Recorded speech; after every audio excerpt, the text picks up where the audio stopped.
Webster's Dictionary, homelessness is having no home or permanent residence. Homelessness is a problem that reoccurs worldwide.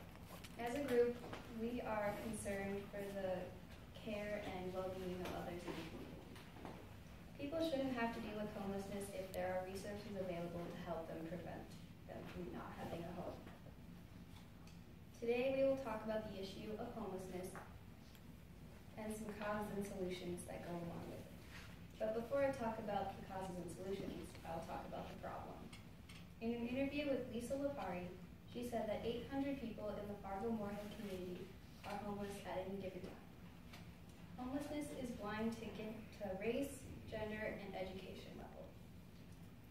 The homeless community in the Fargo-Moorhead area is a mix of many genders and races. According to a 2015 study done by Wilder Research, 40% of the homeless community are of color. In the same findings, they said that 68% of the homeless community is made up of men. Some of the homeless community has higher education, but they're still considered homeless.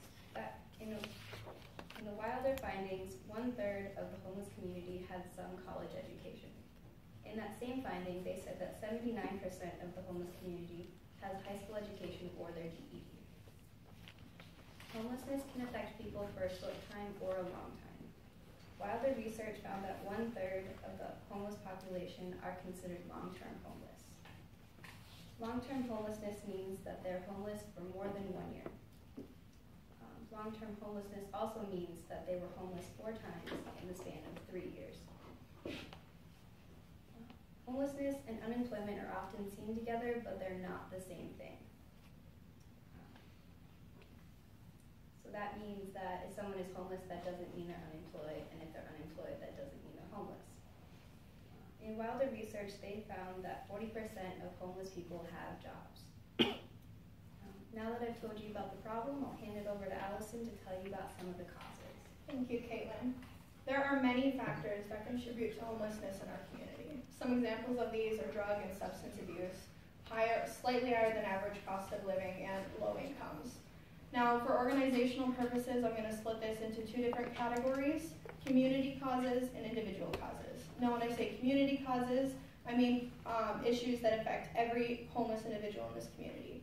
When I say individual causes, I don't necessarily mean that the individual causes it, but that it affects every single homeless individual differently and does not necessarily apply to the whole community. First, I want to talk about the barriers to housing in our community.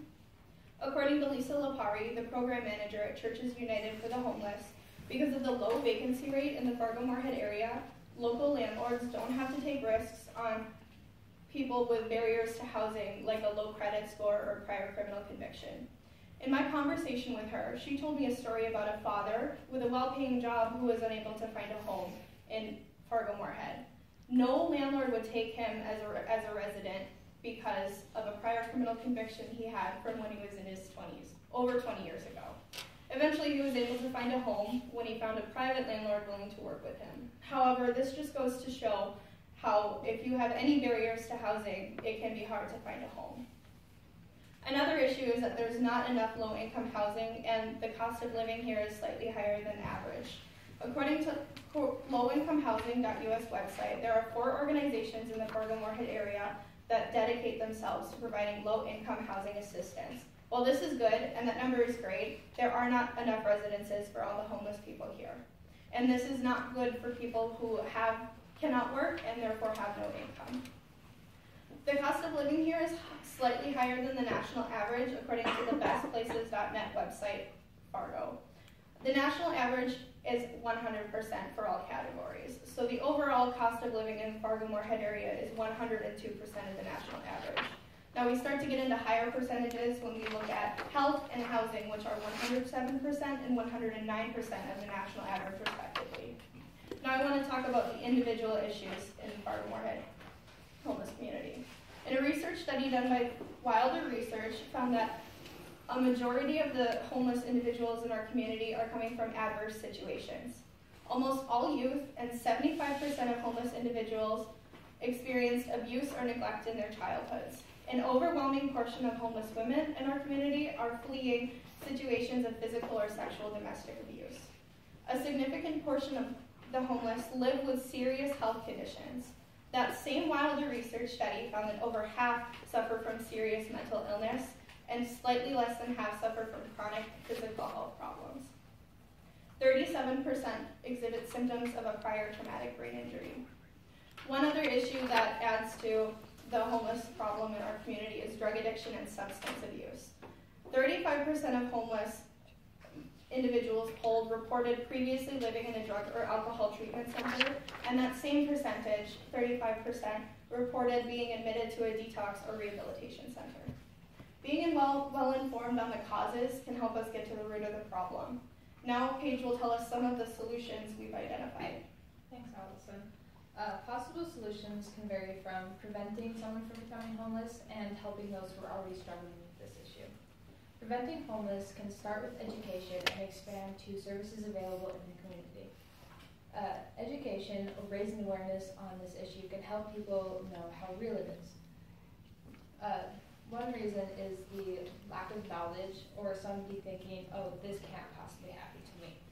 Because the education is so unknown, so nobody actually knows how severe this issue is.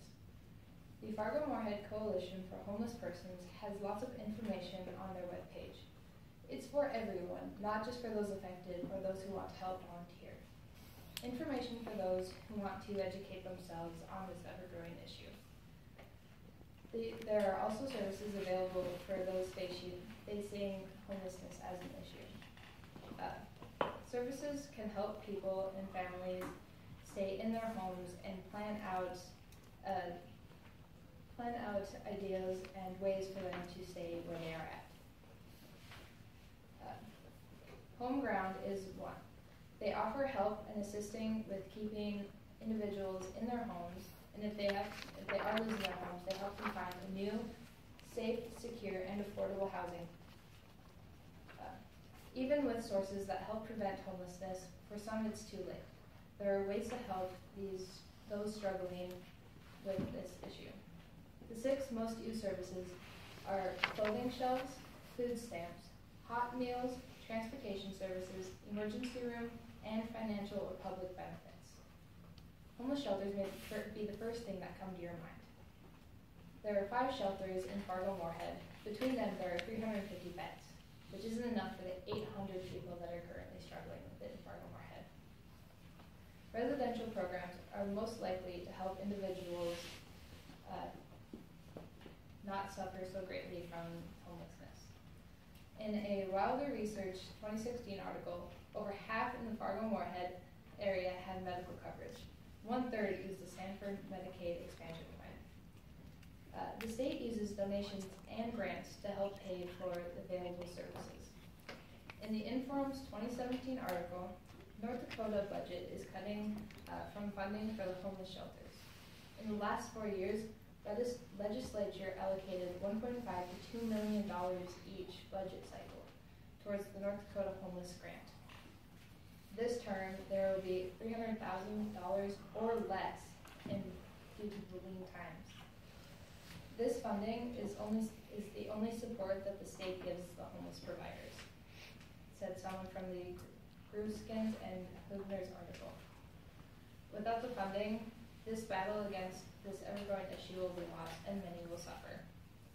Those burdened with being homeless should not have to, since there are so many resources available in the Fargo-Moorhead community. Today we told you about homelessness, how it is an issue, the causes of it, and the current solutions. We gathered and sorted possible opportunities available in our community where you can help. On the handout I'll be giving you, volunteers are welcome and donations are appreciated. Those dealing with homelessness will thank you, and our community will thank you.